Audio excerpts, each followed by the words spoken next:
Alright, so basically, just to give a disclaimer, we were trying to do another topic, but, PC display got screwy. Let's leave it at that. Back on your whole matchup unfamiliarity thing, Hazama.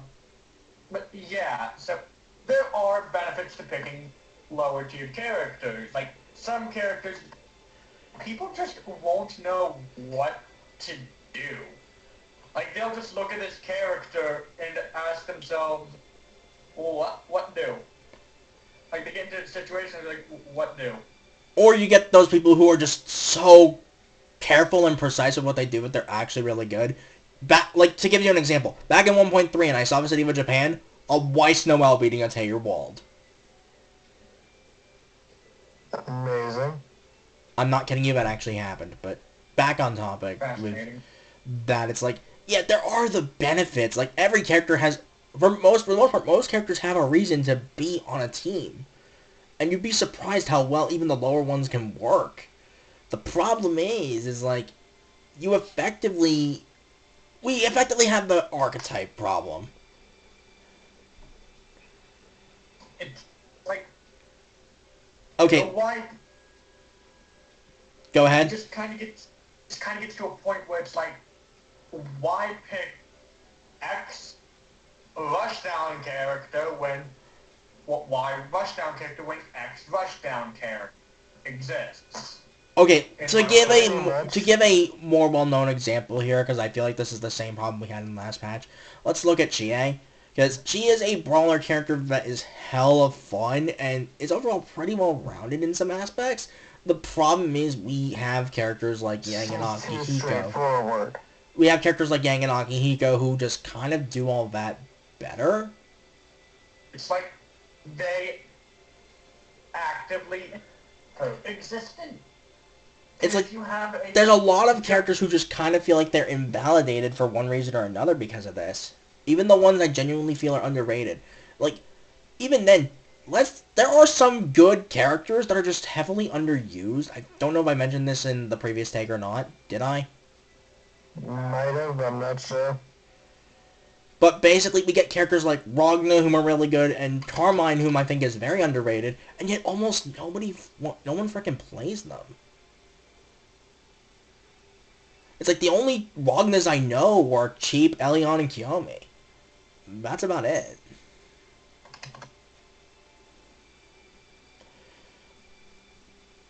It's like this game has It's so much potential. It has a lot of potential, yeah. It is oozing with potential. But then you not only suffer the archetype problem, but then you suffer the problem of the whole, these engines just go so well with other characters anyway. Yeah, pretty much. It really, Unfortunately. or even then, you can just And say, here's oh another yeah, major issue that I feel like is worth talking about. We didn't mention this in the last take, but I feel like some characters have either brought over their complete identity or brought over the worst aspects of them. Going from their source game to here. Basically, yeah. You get somebody it's like like Carmine or Narukami, or even Rognan to an extent, they brought over their stuff pretty well. Then you get characters like Seth, who transitioned over too perfectly. Let's just leave it at that. Mm-hmm. And to think he's getting a health buff next patch. Ugh. it's like it's one of those situations where, like, for example, Seth. They brought over all of his strengths, but only Without the one. execution barrier.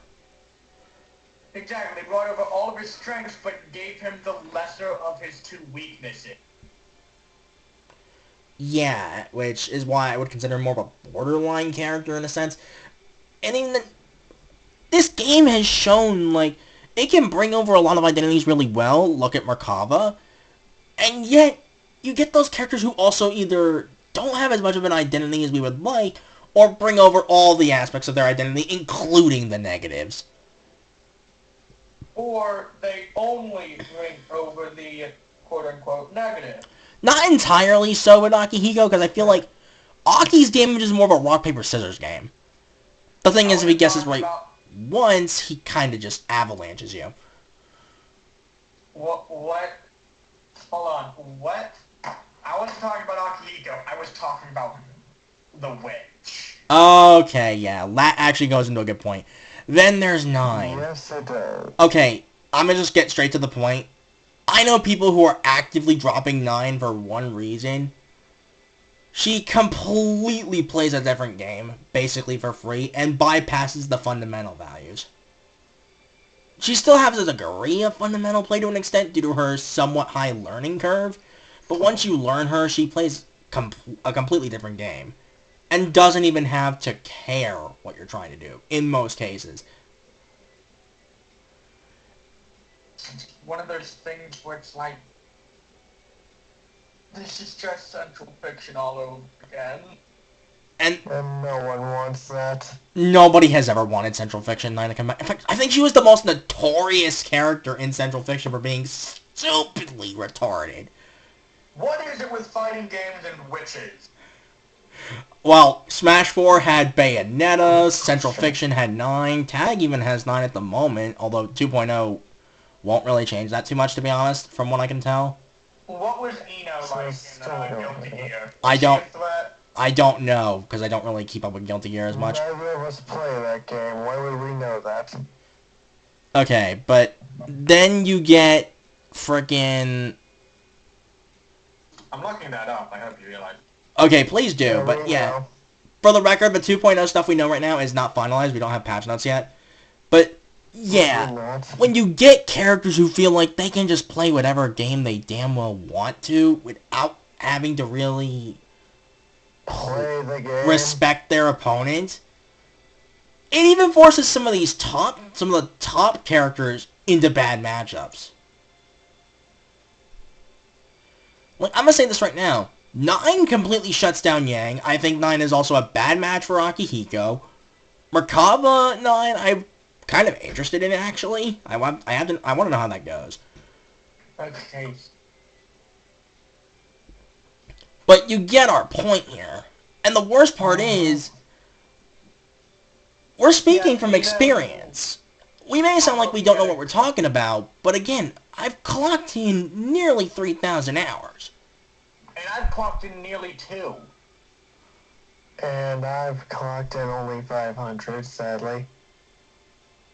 2,000, he means, by the way, not just 2 hours. That's absurd.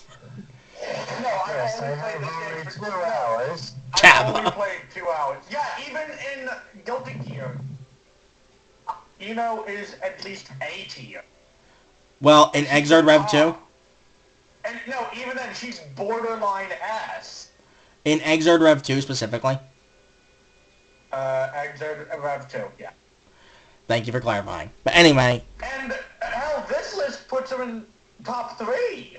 it's kind of weird, but Guilty Gear's a special case. It's actually super well balanced, but let's get back on topic for a second.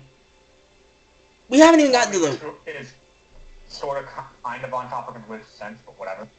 In a sense, yeah. Yeah, in a sense. In a sense, yeah, to an extent. But the worst part about how Tag is, well, we'll get to that in a second. Because that actually deserves its own thing. So, give us all a moment.